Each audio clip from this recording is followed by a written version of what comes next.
আমার চ্যানেলে প্রথমবার কোনো মাশরুমের রেসিপি তোমাদেরকে দেখাবো। তোমরা দেখেছিলে যে গোয়াতে আমি মাশরুম খেয়েছিলাম। তো ফার্স্টে মাশরুমটাকে জলের মধ্যে দিয়ে একটু লেবু আর নুন দিয়ে, যাতে মাশরুমটা ভালো করে ক্লিন হয়, আমি কেটে নিয়েছি মাঝখান থেকে। তো দিয়ে এখন এটাকে গরম জলে একটু বসিয়েছি গ্যাসে। তোমরা জাস্ট ভালো করে ক্লিন করে নেবে। আর তাছাড়াও কর্নফ্লাওয়ার জলের মধ্যে দিয়েও তোমরা কিন্তু মাশরুম ক্লিন করতে পারো।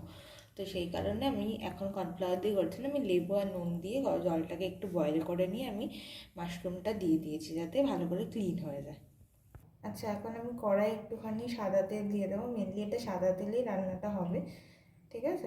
প্রথমে জিরে একটুখানি সাদা জিরে দিয়ে দিয়েছি, ঠিক আছে, ফোড়নে। এবার আমি মাশরুমটা দিয়ে দেবো।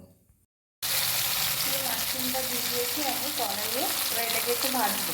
দেখো আমি একটুখানি মাশরুমটা ভেজে নেবো হালকা করে।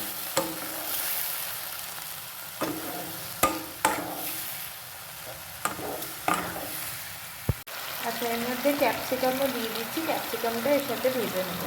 আচ্ছা, এটা হচ্ছে বাটন মাশরুম, তার সাথে আমি ক্যাপসিকাম দুটোকে হালকা করে ফ্রাই করে নিচ্ছি। তোমরা চাইলে এখানে বেল পেপারও দিতে পারো, বিভিন্ন কালারের, ইয়েলো, রেড, ঠিক আছে। আমি ক্যাপসিকাম দিয়েছি।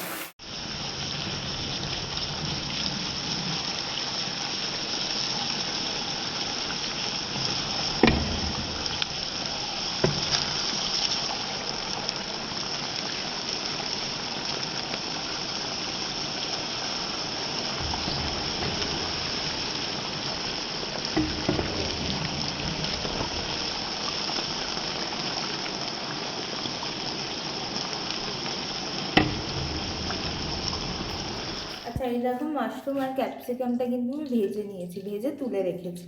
আচ্ছা, এবার আমি আরেকটু সাদা তেল দিয়ে দেবো। মাশরুমটা ভাজা হয়ে গেছে, সাদা তেল দেবো। সাদা তেলের সাথে আরেকটা জিনিস অ্যাড করবো, সেটাও দেখাচ্ছি। জিনিসটা অ্যাড করবো সেটা হচ্ছে ঘি। তোমরা বাটারও দিতে পারো, বাট আমি এখানে ঘি ইউজ করছি।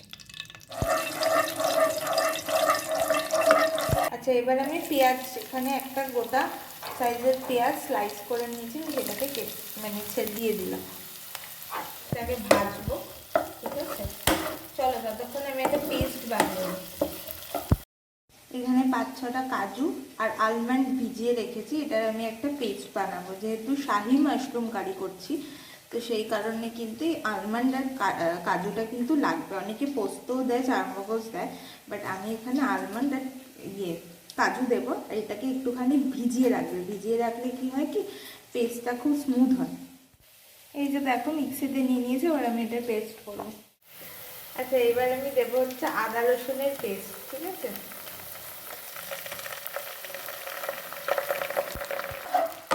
এই যে দেখো, এবার আমি এটাকে ফ্রাই করছি। আদা রসুনের পেস্টটাকে আমি ভালো করে একটু ফ্রাই করে নিই।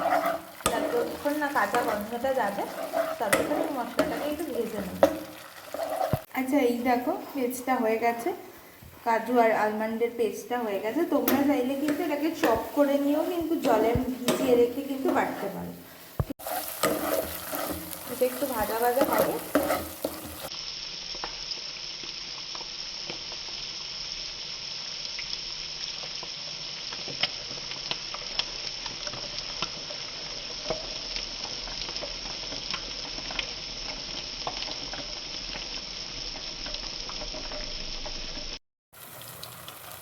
আচ্ছা, আমি পেস্টটা দিয়ে দিয়েছি।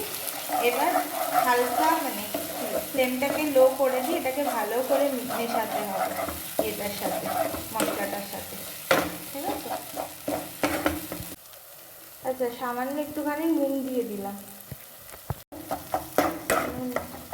এবার আমি এটার মধ্যে জল অ্যাড করবো।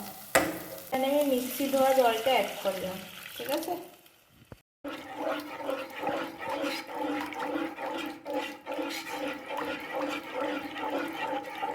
ঝোলটা একটু 5-10 মিনিট ফোটার পরে তারপরে আমি দেখাচ্ছি যে কি করব। 10 minutes later. দেখো 10 মিনিট পরে এসে গেছি। এরপরে আমি মাশরুম আর ক্যাপসিকামটা যে ভেজে রেখেছি সেটা দিয়ে দেবো। এটার সাথে এটাকে ভালো করে মিশিয়ে দিয়ে আমি 10 থেকে 15 মিনিটের জন্য ঢাকা দিয়ে দেবো।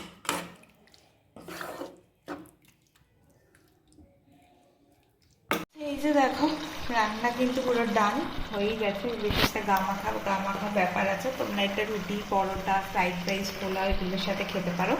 ঠিক আছে, তো আমি এটাকে এখন সার্ভ করবো।